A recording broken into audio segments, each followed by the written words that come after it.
का स्वागत है मेरे चैनल मैथ विद चौर्या में। और आज हम करने जा रहे हैं साइंस, इसका पहला चैप्टर। फर्स्ट चैप्टर है क्रॉप प्रोडक्शन एंड मैनेजमेंट। तो Paheli and Boojho went to their uncle house during the summer vacation. Paheli और बूझो अपने अंकल के घर गर्मियों की छुट्टियों में गए। Their uncle is a farmer, उनके अंकल हैं किसान। One day they saw some tools like खुरपी, सिक्कल, शॉवल, प्लग, etc. उन्होंने वहाँ पहली बार कुछ औजार देखे जैसे कि खुरपी, सिक्कल, शॉवल और हल। Then I went to know where and how we use these tools. उनको जानना है, जो बूझो है उसको जानना है कि ये टूल्स जो हैं, ये औजार जो हैं, ये कहाँ यूज होते हैं। You have learn that all living organism require food. हम सबको पता है या तुम लोगों ने ये पढ़ा है कि सभी जो ऑर्गेनिज्म इस दुनिया में रहते हैं, जो लिविंग ऑर्गेनिज्म इस दुनिया में रहते हैं, उनको फूड की ज़रूरत होती है, उनको भोजन की ज़रूरत होती है। Plants can make their food themselves. जो पेड़ पौधे हैं वो तो अपना खाना खुद बना लेते हैं। Can you recall how green plant synthesise their own food. क्या तुम लोगों को ये पता है कि जो ग्रीन प्लांट्स होते हैं वो अपना भोजन कैसे बनाते हैं। Animal including human can not make their own food. जो सारे एनिमल्स इंक्लूड ह्यूमंस जो हैं वो अपना खाना खुद नहीं बना सकते। So where do animal get their food from. तो जो सारे एनिमल है वो अपना भोजन कहाँ से लेते हैं। But first of all why do we have to eat food. परंतु पहले हमें ये जानना होगा कि हम खाना खाते क्यों हैं।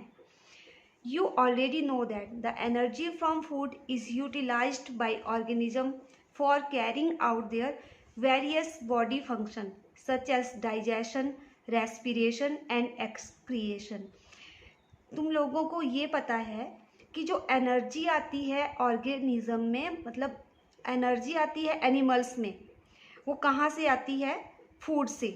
तो हम वेरियस टाइप्स ऑफ फंक्शन बताएंगे कि क्या क्या करता है, क्या क्या होता है एनिमल्स को खाने से, जैसे कि सच एज डाइजेशन, रेस्पिरेशन और एक्सक्रिएशन। ये सब प्रोसेस है जब हम फूड खाते हैं। जैसे पहले हम उसको पचाते हैं, हम इसके ज़रिए जो एनर्जी होती है उससे सांस लेते हैं। एक्सक्रिएशन की प्रोसेस होती है। We get our food from plants और एनिमल और बोथ। और हम अपना भोजन कहाँ कहाँ से लेते हैं, हम दोनों चीज़ों से लेते हैं। जैसे प्लांट्स, पेड़ पौधे हो गए, और एनिमल्स से भी हम अपना फूड लेते हैं। तो बूझो पूछ रहा है since we all need food. ये तो हमें पता है कि सबको फूड की ज़रूरत होती है। How can be provide food to a large number of people in our country. पर हमारे देश में तो बहुत सारे लोग हैं, बहुत सारी पॉपुलेशन है, तो हम उन सबको फूड कहाँ से लाते हैं। तो पहेली ने बताया food has been produced on a large scale. पहेली बोलती है कि हमें जो फूड मिलता है वो हम ग्रो ही लार्ज स्केल पे करते हैं। In order to provide food for a large population, regular production, proper management and distribution of food is necessary. तो हमें जब बहुत सारी पॉपुलेशन को, लार्ज पॉपुलेशन को हमें फूड की प्रोडक्शन करनी है, तो हमें इसके लिए चाहिए, एक तो हमें चाहिए प्रॉपर मैनेजमेंट, और दूसरा चाहिए कि हम प्रॉपर तरीके से उनको फूड पहुंचाएं, और दूसरा है डिस्ट्रीब्यूशन ऑफ फूड। तो ये हो गया हमारा कि हमें किस किस तरह फूड की मैनेजमेंट करनी है। तो अब आया हमारा 1.1 एग्रीकल्चरल प्रैक्टिसेस। अब हम चल पड़े अपनी एग्रीकल्चर की ओर कि हमें क्रॉप्स को कैसे उगाना है, कैसे डिस्ट्रीब्यूट करना है, कैसे स्टोर करना है। तो till 10,000 BC people were nomadic. तो 10,000 साल पहले जो लोग थे वो खानाबदोश थे। They were wandering in a group from place to place in search of food. वे एक जगह से दूसरी जगह पे घूमते रहते थे, in search of food and shelter, अपने घर के लिए और फूड के लिए। They ate raw fruits and vegetable and starting hunting for animal for food. वो क्या करते थे कि जो कच्चे फल खाते थे और कच्ची ही सब्जियां खाते थे, और उन्होंने शुरू भी कर दिया था एनिमल्स को मार के खाना. Later they could cultivate land and produce rice, wheat and other food crops. तो बाद में उन्होंने क्या किया, उगाना शुरू कर दिया चावल को, गेहूं को और दूसरी फसलों को. Thus was born agriculture. इससे ही एग्रीकल्चर जो हुआ वो पैदा हुआ. When plants of the same kind are grown and cultivated at one place on a large scale, it is called crops. तो हम क्रॉप मतलब जो फसलें होती है वो क्या होती है, तो when plant of same kind grown and cultivated at a place on a large scale, जब एक ही तरह के प्लांट्स को हम उगाते हैं बहुत बड़ी क्वांटिटी में तो उसको बोलते हैं क्रॉप. और इसके एग्जाम्पल हैं व्हीट हो गया, राइस हो गया, ये सब इसके एग्जाम्पल हैं. तो you already know that crop are different types like cereals, vegetable and fruits.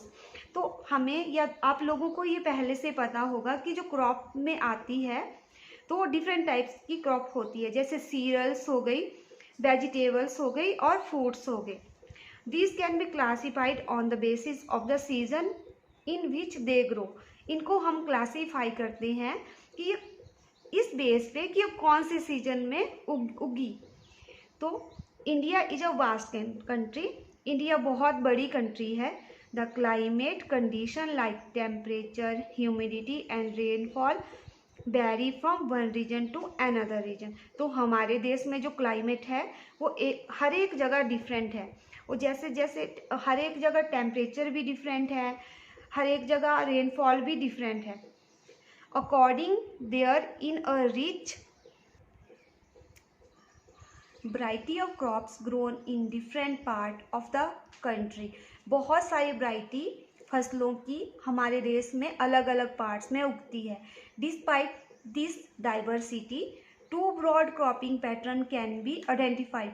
इस तरह की डाइवर्सिटी मतलब इस तरह की भिन्नता में हम क्या करते हैं, क्रॉप्स को 2 पैटर्न्स में डिवाइड कर देते हैं, जिसमें फर्स्ट पैटर्न है खरीफ क्रॉप्स और सेकंड है रबी क्रॉप्स. तो kharif crops which are sown in the rainy season are called kharif crops. जो फसलें हमारी बारिश के बरसात के मौसम में उगती है उनको हम बोलते हैं kharif crops. The rainy season in India is generally from June to September. हमारे देश में मैक्सिमम पार्ट्स में जो रेनी सीजन होता है वो होता है जून से सितंबर तक, और जिसमें हम फसलें उगाते हैं पैडी, मेज, सोयाबीन, ग्राउंडनट, कॉटन एक्सेट्रा. और इन फसलों को हम बोलते हैं खरीफ क्रॉप्स. तो रबी क्रॉप्स सेकंड है आपका rabi crops.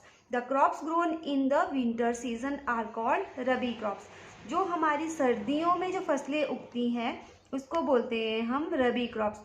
Their time period is generally from October to March. तो इनका जो टाइम पीरियड्स है वो रखा गया है अक्टूबर से मार्च तक का. Examples of rabi crops are. Rabi crops के एग्जाम्पल हैं व्हीट, गेहूँ, ग्राम, चने, पीच, मस्टर्ड और linseeds. Besides, these pulses and vegetables are grown during summer at many places. ये फसलें समर में बहुत से स्थानों पर उगाई जाती है. Basic practice of crop production. अब हम क्या करेंगे कि हम अब क्रॉप्स को उगाने वाली प्रैक्टिस जो किसान, अब हम शुरू कर रहे हैं 1.2 basic practice of crop production. अब हम स्टार्ट कर रहे हैं क्रॉप प्रोडक्शन की बेसिक प्रैक्टिस. तो बूझो क्वेश्चन पूछ रहा है भाई can paddy not be grown in a winter season. कि हम जो धान की फसल होती है, जो पैडी होते हैं, उसको विंटर सीजन में क्यों नहीं उगा पाते. तो पहेली बोलती है paddy required a lot of water. जो पैडी की जो हमारी क्रॉप है वो उसके लिए हमें बहुत सारे पानी की ज़रूरत होती है. And therefore it is grown only in rainy season. इसलिए इसे बरसात के मौसम में उगाया जाता है. Cultivation of crops involves several activity undertaken by farmer over a period of time. जो हमारी कल्टीवेशन है, जब हम कल्टीवेशन करते हैं क्रॉप्स की स्टार्ट, तो इसके लिए जो फार्मर्स होते हैं उनको एक पीरियड्स निश्चित करते हैं हम। जो हमारे फार्मर्स होते हैं उनको बहुत सारी प्रोसेस से निकल के ये पूरा करते हैं और लास्ट में जो हमारी क्रॉप्स होती है उसको हम स्टोर कर देते हैं। You may find that these activity are similar to those carried out by a gardener or even by you when you grow ornamental plant in your house. इसी तरह की एक्टिविटी हम लोग या आप लोग भी करते हैं जब हम अपने घरों के आगे फूल वगैरह ऑर्नामेंटल प्लांट्स जो होते हैं उनको उगाते हैं। दीज एक्टिविटी आर और task are referred to as agriculture practice. These activity are listed below. तो हमें कल्टीवेशन ऑफ क्रॉप करने के लिए हमें 7 एक्टिविटीज़ को, तो इसमें फर्स्ट है प्रिपरेशन ऑफ सॉइल। सबसे पहले वो सॉइल को प्रिपेयर करते हैं, जैसे कि सॉइल में कुछ अलग अलग तरह के जो पौधे वगैरह उग जाते हैं उनको वो निकालते हैं। दूसरी प्रोसेस है सोइंग। तो दूसरी प्रोसेस में वो हल चला के जो ज़मीन की मिट्टी को क्या करते हैं, उखाड़ते हैं। थर्ड है एडिंग मैन्योर एंड फर्टिलाइज़र। फिर हम उसमें खाद ऐड करते हैं। फोर्थ है इरिगेशन, उसकी सिंचाई करते हैं। फिफ्थ है प्रोटेक्टिंग फ्रॉम बीड्स। जो हमारे खेतों में बीड्स होते हैं जो कि हमारी फसलों को क्या करते हैं, ख़राब करते हैं, तो उससे फसलों को वो प्रोटेक्ट करते हैं। और फिर 6 नंबर पे हो गई हार्वेस्टिंग, फसल की कटाई, और 7 पे हो गई स्टोरेज।